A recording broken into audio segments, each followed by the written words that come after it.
Welcome to D.T. Kane's Epic Fantasy Book Club. I'm D.T. Kane, author of the epic fantasy series The Aggersfar Saga and the spoken books Uprising.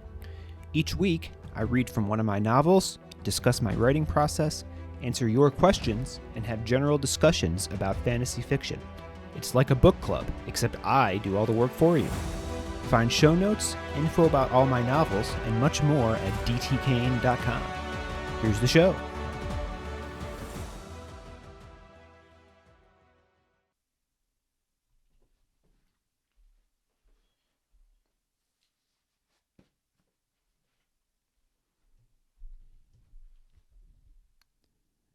Chapter 20. "Don't be ridiculous," Leanna said. "We can't go through the tunnels. They haven't been used since the burning, and then only sparingly." "Wait, you knew about this place?" Leanna looked up to the ceiling as if contemplating punching Baz again. "Of course. All conservators do. Why do you think I didn't want you to come down here? There's nothing the conservatory guards more closely than the secrets of the inks. Have you ever seen someone exit one of the factories in erstwhile?" Leanna slapped a hand over her mouth as soon as she said it, eyes wide with something that seemed close to horror. Baz cocked an eyebrow. "No one who works in the factories ever leaves?" Leanna didn't respond. Her expression slowly mutated to one of neutrality, her lips firmly closed. Baz looked away from her, back into the cavern. "What happens to them, then?" He gestured with his head at the workers toiling away at the various devices. "We're instructed to kill them once they outlive their usefulness," Ehma said, far too casually. "Or when they're injured and unable to work." "You do what?" Ehma raised her hands in front of her. "Whoa, Baz. I said they tell us to, not that we actually do it." "What did you call him?" Leanna asked, voice like poisoned silk. Baz froze. How would he explain such familiarity from Ehma? She knew full well that Tax was the only one who called him Baz. "Where have you been, girl? We were supposed to leave an hour ago." A new voice, and one that demanded attention. Its owner was an old woman with yellow feathers tied into her long gray hair. She had the dark, sun-tanned skin of a fortuner and was seemingly made of nothing but wrinkles and sinew. Her light blue dress was a single piece of fabric cinched at the waist by a white sash. The sash had more than a dozen knots tied into it at random intervals. On someone else it might have looked sloppy, but on this woman the knots made Baz uncomfortable. Her expression made apparent that she would tolerate exactly zero nonsense. There was no way she hadn't had a purpose in tying those knots in her belt. Of course, his unease might also have been caused by the curved knife tucked into the woman's sash at her left hip. Its blade split into twin points like a wolf's fangs. "Ah, there you are, Mauve," Ehma said, sounding relieved. "These are the companions I sent word to you about. They'll be accompanying us to Fortune." The old woman eyed Baz up and down, lips pursed as if disappointed. "This is what you've come up with after all the time I gave you to plan?" "Mauve," Ehma said, "don't insult our guest." But despite her admonishing words, Emma's eyes had dropped to her toes. She'd looked precisely the same way when suffering the criticism of her mother back at Undertome. "Faugh, girl! Don't look like a hummingbird that's found the sugar water gone dry. I've plans of my own for carrying out our task." Emma's head snapped back upward, eyes heated. "You told me it'd be I told you I'd make you responsible for a plan. Faded ink, you think I'd just sit back and do nothing while you planned? I thought, apparently not thoroughly enough." Emma's face had turned a color to match the fire burning beneath the vats of fermented shadow ink. Ma'am?" Baz interjected. "What plan is it exactly you're referring to?" He'd intended to take some of the woman's pressure off Ehma, but it quickly became apparent that, Once again, he'd only succeeded in making things worse by opening his mouth. "Thick as he looks, it seems," Mauve said. "Mauve!" Ehma cried. "It's all right," Baz said, forcing a chuckle. "I don't fancy myself the sharpest knob in the box either. Besides, in my position, it's much easier to stay out of trouble when people don't think much of you." Mauve tilted her head to one side as if Baz had just said something interesting, a bit of the mockery that'd been in her rocky eyes dissipating. An instant later, though, her brows dropped and she jabbed a finger toward his throat. It pressed into the empty leather pouch that Ogs had given him. Perhaps the rock's got a bit of a sheen on the inside." She turned to Leanna before Baz could decide whether that had been an insult or a compliment. Mauve gave her the same up-and-down appraisal she'd given him. "This one's got ambition. And secrets. You sure it wouldn't be better to toss her in one of the ink vats before leaving?" "I beg your pardon." Leanna stepped toward Mauve. "See here, Illit, I'm a member of—" "We need to be going," Mauve said, turning to Ehma as if Leanna hadn't spoken. "I've an appointment at Asher Library tomorrow evening. The Duke's daughter is expecting." "Excuse me," Leanna said. "Just who do you think you are, addressing a conservator so?" "A midwife," Mauve said without looking at Leanna. "We need to be going. Now." "A midwife?" The older woman gesticulated with exasperation, turning back to Leanna. On second thought, despite her gray hair and wrinkles, somehow she didn't look terribly old. "Yes, that means I help deliver newborns." "I know what a midwife is," Leanna snapped. "What are you doing here?" Maeve's hands went to her hips, and she began tapping one of her feet. "Have you noticed how there are both men and women working here?" "What?" "Men and women, girl!" Maeve's voice cracked like a whip, causing Leanna to flinch back. "Do you need a hearing trumpet? Trees fallen on the road and I'm in a hurry. Wherever there are men and women, babies are sure to follow. Just because you've yet to experience one of the finer pleasures of your humanity doesn't mean there aren't others doing so."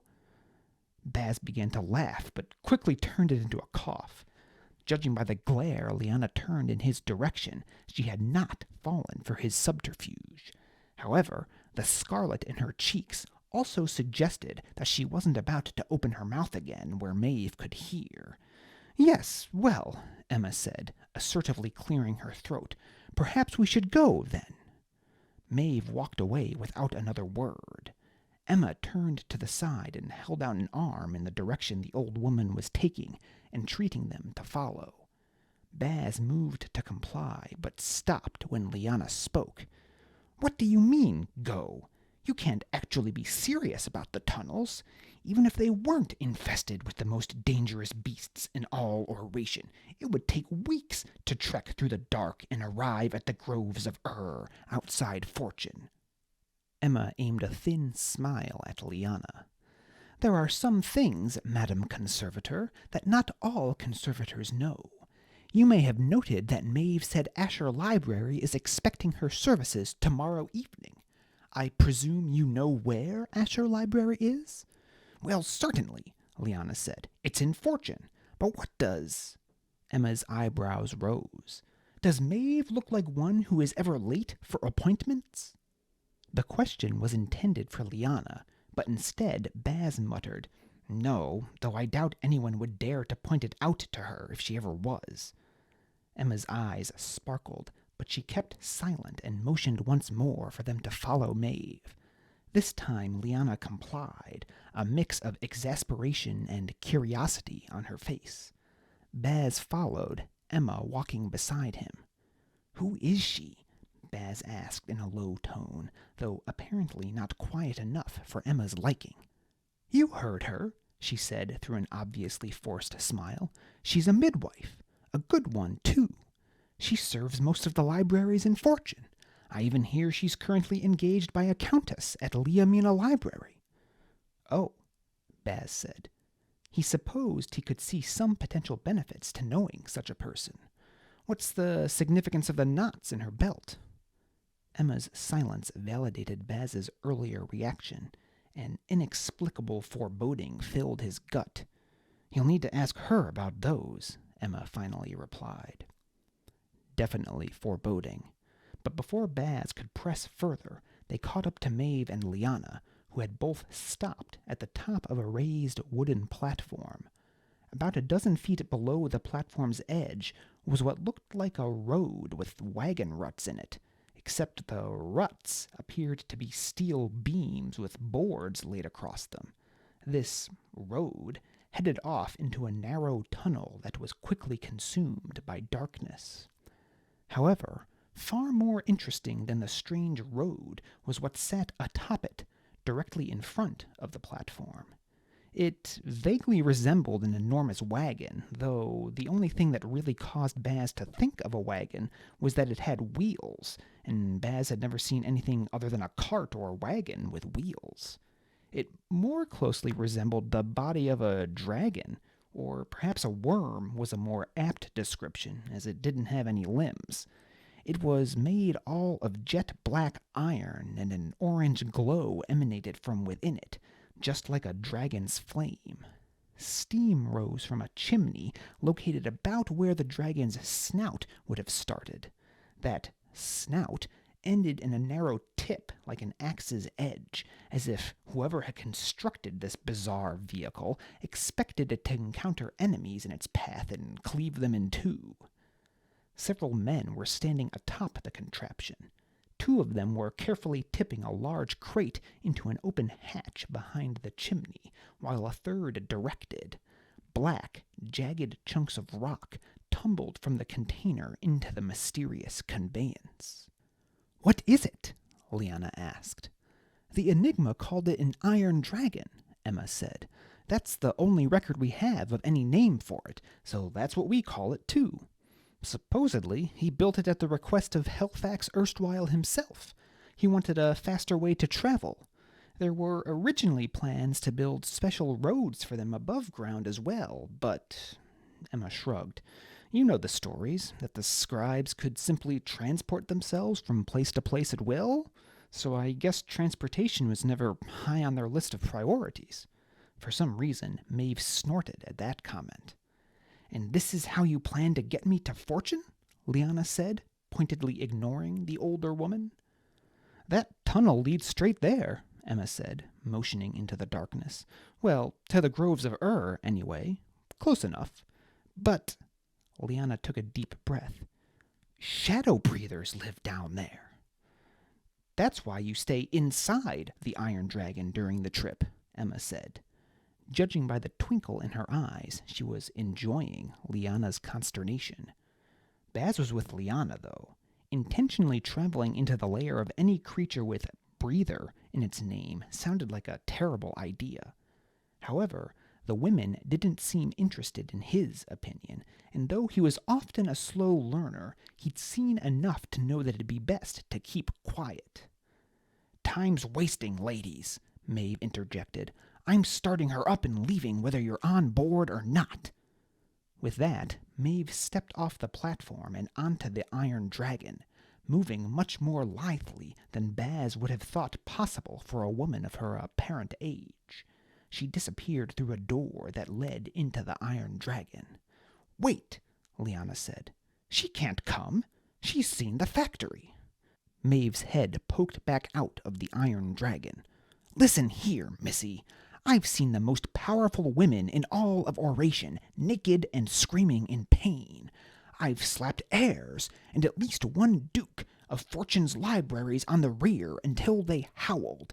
I go where I please, and I certainly don't take orders from a conservator who hasn't even seen enough of life to have a gray hair or three."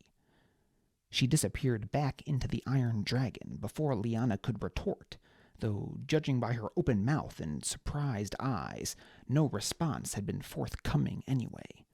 Finally, she turned back to Ehma, eyes narrowing. "And why do you need to come?"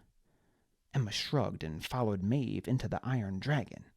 "Takes two to pilot this thing," she said over her shoulder before disappearing around the same corner as Mauve.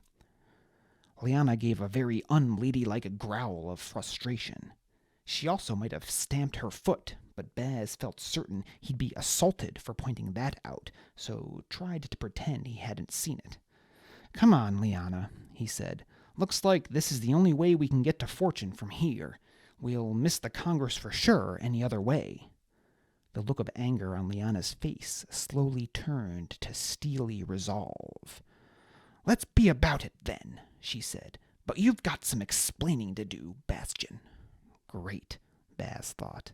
"About what?" he asked, expecting chastisement over not standing up for her to Mauve, as if he could hope to do anything in the face of the gale force that woman projected. "About just how exactly you know this Ehma woman." Chapter 21. I'm struggling to think of another way to say I've never met her besides the 10 I've already used, Leanna. They'd begun moving about an hour ago, and Baz's stomach had just started to settle. Whatever this iron dragon was, it definitely was not a wagon. When Ehma had claimed that the vehicle could get them to Fortune in a day, he'd found the assertion just as fantastic as Leanna had. But not anymore. Not once the thing had started accelerating, and accelerating, and accelerating. Baz had no way of knowing for sure, but it seemed they had to have already covered more distance in a single hour than a horse covered in half a day.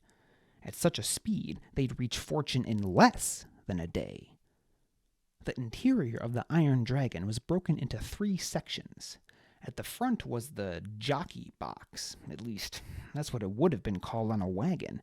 He'd heard Ehma say something about the cab when he'd entered the dragon. The compartment was full of levers, wheels, and other devices that made no sense at all to Baz. There was a whole wall of the things, all centered around what seemed a monstrous enclosed oven. Its door was latched shut, but narrow slits showed the inferno raging within it. A blast of hot air had nearly sent him staggering backward when he'd tried to enter the cab. "Out!" Ehma had scolded him. Her hair had already been matted with sweat, and Baz ought to have been all too happy to leave the boiling furnace of a room behind. Yet he'd found himself considering Emma's flushed features for several long moments before coming to his senses. His discomfort, though, had quickly been replaced by downright anxiety when he'd realized that Ehma hadn't told him to stop. Illiterate ink! Women were supposed to hate when you stared. What did it mean when they invited it? Had she invited it? Or was he just making up fancies? No, she'd been about to smile, he was certain. Right? Oh, scribes help him!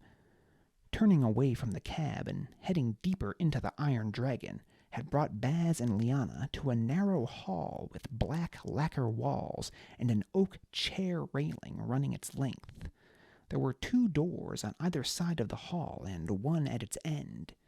The doors to either side each housed identical rooms containing a pair of bunk beds, a reading table, and 4 chairs, 2 of which were impressively tall-backed loungers upholstered in supple leather. Light was supplied by oil lamps and a coal-burning stove. Searching for any excuse to avoid Leanna's questions, Baz had detoured to the door at the end of the narrow hall, rather than immediately joining her in one of the traveling cabins. It opened into what Baz imagined the cargo hold of a sailing ship might look like. Several crates of the black rocks he'd seen dumped into the Iron Dragon outside lined one wall, along with a few barrels that might have contained water or ale. There was also a single wooden box securely chained to the floor toward the hold's rear. Characters in bright red letters were inscribed on its top. Baz assumed they were in the common tongue, as he couldn't read them. Tax had always meant to teach him, but he'd barely begun teaching Baz each of the languages of the Trinity before that awful day all those years ago in the speaking room. Baz shook his head in an effort to rid himself of that thought. Whatever was in the box must have been fragile, as he could see tufts of hay sticking from its top, just like the boxes in which Baz had seen expensive vases delivered to Torchsire Library. With a sigh, Baz had turned back to face Leanna, but stopped when he noticed a shelf. It was right beside the door, so he hadn't immediately noticed it when entering. It was mostly empty, but held a few spoken books, and judging by the glossy leather in which their covers were wrapped, they were new. Baz gave a low whistle and found himself standing in front of the shelf before he realized what he was doing. Immediately, he recoiled and looked from side to side. Idiotic, to be certain, seeing as how no one was in the room with him. But such instincts had kept him alive so far. A speaker showing any interest at all in a book was no better than an illet attempting to accost a reader in a harbor's presence. A good way to find your body being used as fertilizer. Still, knowing there was no one else to see, he couldn't resist taking a quick peek. Of course, he selected the one with the angular, dagger-like characters along its spine. This volume was bound in black leather, and its cover labeled in red script. The languages of the Trinity couldn't be read in the traditional sense. They didn't use sentences or grammar, at least not grammar like that used by ordinary speech. Rather, the words of a spoken book conveyed general ideas or feelings that, when combined with a speaker's innate power and concentrated will, could produce feats of elemental power. The language of destruction, for instance, was appropriately compared to an aria sung by a burning woman, full of agonizing beauty. The title of the book Baz selected was curious, and it took him some time to ponder out the idea it conveyed. A return to emptiness, perhaps? Or maybe it was more like leaving all behind? It was impossible to truly translate into the common tongue. At least, he'd always thought so until he'd gone to Undertome and discovered the Keepers and their quest to resurrect the Enigma's lost work, the Equities. Books that translated the languages of the Trinity to the common tongue and could be used to teach any man, woman, or child how to unlock the power of the elements. Still, he certainly lacked the ability to perform the translation. Whatever the title meant, though, it left a dull sense of dread in the pit of his stomach. That ought to have been reason enough for him to set the volume back on the shelf, but of course he had to open it. His dread immediately deepened when he did so. Rather than the generally vibrant colors in most spoken books, these letters were all black. A book entirely of shadow. His palms immediately began to sweat, and suddenly he had an uncontrollable urge to lick his lips. And the voices that had fallen to a nearly unnoticeable hum at the back of his mind abruptly increased in their intensity. He thumbed through page after page, fingers seeming to move of their own will. His ears began to ring, and it was as if his surroundings had become surreal, like he'd stepped into a painting. The book was all there was, his eyes glued to its words. And what terrible things they told of. Banishment, exile, anguish like that of a great leader watching his orders lead to the annihilation of ones he had once called friends. The iron dragon lurched beneath Baz's feet, beginning to move. Losing his balance, he stumbled to one knee, the book tumbling to the ground, landing pages down. Mind still in a fog, he half crawled, half scampered away from it until his back was against the bookshelf. He left the shadow book lying there on the deck. There was no way he'd ever even think of touching the thing again. Besides, his hands were shaking too badly to grasp it anyway. If Leanna came in and noticed it, Ehma would just have to find some way to explain what she was doing with several spoken books that looked as if they'd just been scribed yesterday rather than 300 years ago. At some point, he must have dozed off, or perhaps passed out. His mind had been like a box of nails spilled on the floor, a pained jumble. He'd touched a spoken book of shadow exactly 3 times now in his life, and each time the experience had been disconcerting, though this had been by far his worst reaction. If the iron dragon hadn't suddenly begun to move, he wasn't certain what would have happened. He'd felt as if he'd been... Baz couldn't even begin to describe it. losing himself, as if the book had been attempting to claim his very soul for its own purposes. "Bastion!" Leanna's shout had brought Baz back to a state of semi-consciousness. "What are you doing?" The first thing he'd seen upon opening his eyes was the Book of Shadow, still lying on the floor where he'd dropped it. Thinking only that he didn't want to have to explain its presence there to Leanna, he'd stumbled upright and exited the cargo hold. Leanna had been standing there in the narrow hall, hands on hips. Still in a daze, he'd permitted her to usher him into one of the cabins. And that's how he'd ended up in this circular argument with Leanna, denying his acquaintance with Ehma. It was probably an exaggeration to say that this current experience, sitting there in one of the cabin's tall-backed leather armchairs, was as harrowing as the one he'd had with the Book of Shadow, but he certainly wasn't enjoying himself either. "And I'll say for the 10th time, Bastion, I don't believe you." Leanna was pacing around the cabin, eschewing the chair across from him. There were several curious objects serving as decorations in the cabin, and Leanna kept picking them up and examining them in between angered exchanges. Currently, she was holding a statue of a book dragon that very closely resembled the one she had in her workshop back at Erstwhile. Unlike hers, though, this one was covered in actual words of the Trinity, rather than the gibberish scribblings that adorned hers. Clearly she was troubled at such a thing being left about where any old illit or speaker could see it. "She was surprised when she first saw you, Bastion. I'm certain of it. And she gave you that hat of yours back, even though she knows what you are, and—" Her lips compressed to a thin line. She set the statue back on the tabletop, her amethyst eyes meeting Baz's own and holding them. "She called you Baz, and you let it pass without comment. But you don't let anyone call you that except Yeltax." Her eyes dropped from Baz's own before she added, "Not even me." Baz swallowed, suddenly becoming very interested in a loose thread on the hem of his tunic.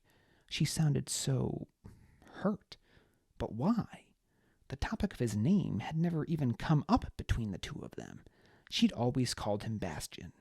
Until rather recently, it wasn't something he'd ever really considered.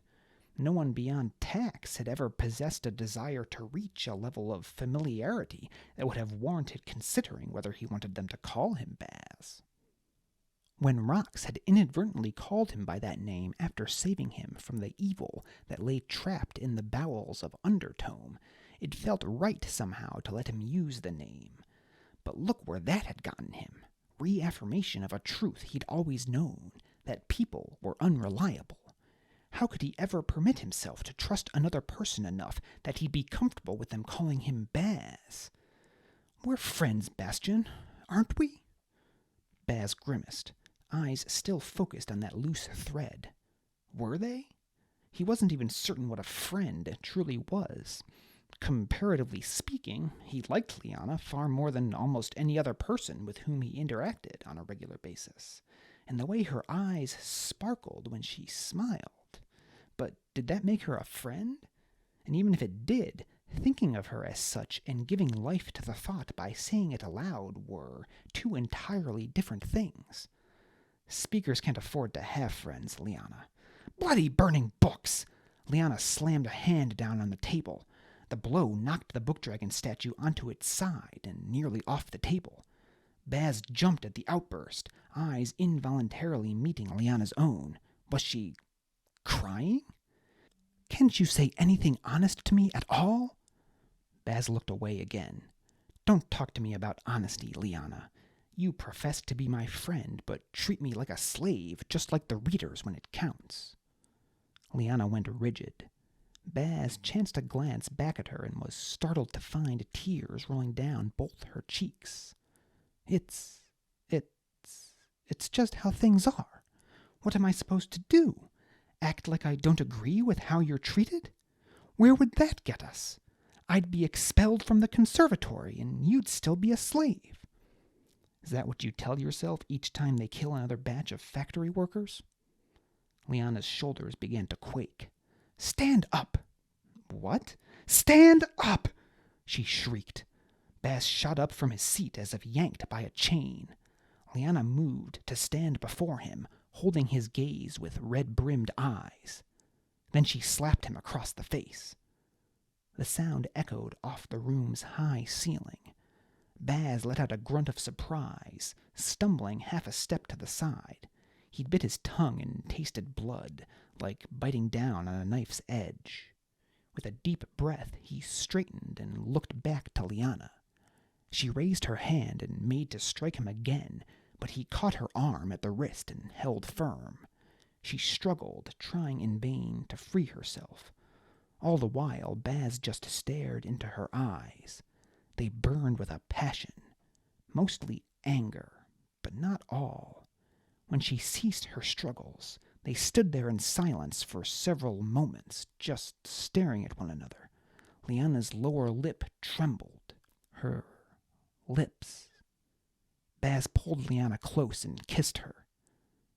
He'd never kissed a woman before. See the earlier comment about no one ever showing any interest in becoming familiar with him. It was wet and warm, and that was before Leanna added her tongue into the mix. It surprised him for an instant, but then he reciprocated and pulled her closer, her body pressing against his own. Baz wasn't certain how long they stayed like that, but eventually they parted, releasing each other entirely. He felt more dazed than he had after his ordeal with the Book of Shadow, practically staggering back from her. Leanna was breathing hard, her chest rising and falling, cheeks flushed. "Sorry," Baz muttered. "Sorry? Don't be an idiot. I've been waiting for you to do that for weeks." What? I mean, you have?" She gave him a sinister grin and took a step back toward him. "Come here, Baz." The iron dragon lurched as if struck by a giant's fist. Baz toppled into Leanna, and they both went spilling to the cabin's floor. The statue of the book dragon fell off the table and shattered.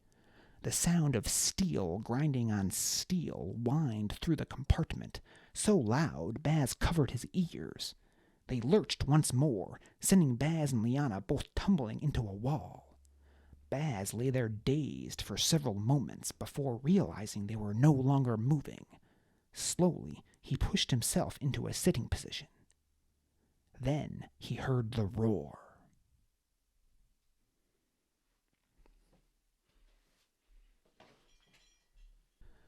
Hello everyone, welcome back to D.T. Kane's Epic Fantasy Book Club. Today is Sunday, November 20th, 2022, as I record this, which is episode 18 of Season 2 of the podcast, and episode number 45 overall. Hard to believe we're up to 45 episodes here already on this journey we began back in January. Thanks for hanging out with me through all these episodes here. First of all, I hope you all have a great Thanksgiving. This will be the last episode I record before Thanksgiving, which will be in 4 days as of the day that this releases. So happy Thanksgiving 2022 to all of you out there. Hope you spend it with family and friends and eat lots of good food and have some time to relax and watch some football as well. So let's see, a couple quick updates here. Well, first, I guess I'll say, hope you enjoyed chapters 20 and 21 of Declaimer's Discovery. Maybe finally getting into a little more action here. We meet Mauve, the slightly grumpy and very authoritative Mauve. She has lots of secrets about her. You know, she says she's a midwife, but she seems a little more powerful than your average midwife, right? So I'll have to unpack her a little more as we move on here, and we finally see how they're going to get to fortune so quickly. The Iron Dragon, which is a train, obviously, or I hope that's obvious. And then Leanna and Baz finally showing some of their true feelings for one another. I assume that wasn't much of a surprise for most of you, but if you have any comments about that, shoot me an email, dtkane@dtkane.com. Next week, we're going to do some analysis of chapters, I believe it's 15 through 21. I think the last analysis episode we did ended with chapter 14. So we'll have that to look forward to next week. If you have any questions about the reading over the past several weeks, make sure you send those to me in the next few days, and I will answer them on that episode. Or frankly, any other questions you have at all, send them over to me, and I'll get them answered for you either on the show or I'll respond to you via email. Let's see, what else is going on here? Just a quick reminder, the box set of parts 1, 2, and 3 is releasing on Black Friday in my newsletter. You can sign up for my newsletter at dtkane.com/email-sign-up. You can buy it directly from me through my PayHip website for $3.99. It'll be delivered via BookFunnel, which is very easy. You can just download it right into your Kindle. Or if you prefer to buy it from one of the normal retail sites, it'll be priced at $5.99. That'll be the regular price. And you can buy it from, Amazon or Kobo or wherever else you like to buy your digital books from. There will be 2 exclusive essays in the box set about my inspiration for the Spoken Books Uprising, and there's also going to be character art of Baz, Deliritus, and Rox, the first time ever, and as of now, the box set is the only place you're going to be able to get those essays and that character art, so consider throwing me a few dollars and picking up that box set next Friday. Helps support your friendly independent author here and help me keep producing all this content that I've been working on here. Besides that, NaNoWriMo update, it is going well. Actually, just before I recorded today, I crossed the 40,000 word threshold, so more than 80% of the way there to 50,000 words and becoming a repeat NaNoWriMo champion. So, maybe by this time next week when we're talking to each other again, I'll have eclipsed 50,000 words, but stay tuned to find out. All right. I think that's it for the updates. We'll just move along here to our fantasy quote of the week and wrap up this week's episode. This week we return to Mr. Tolkien. He just has so many good quotes. This week's a nice short one from The Two Towers. Often does hatred hurt itself.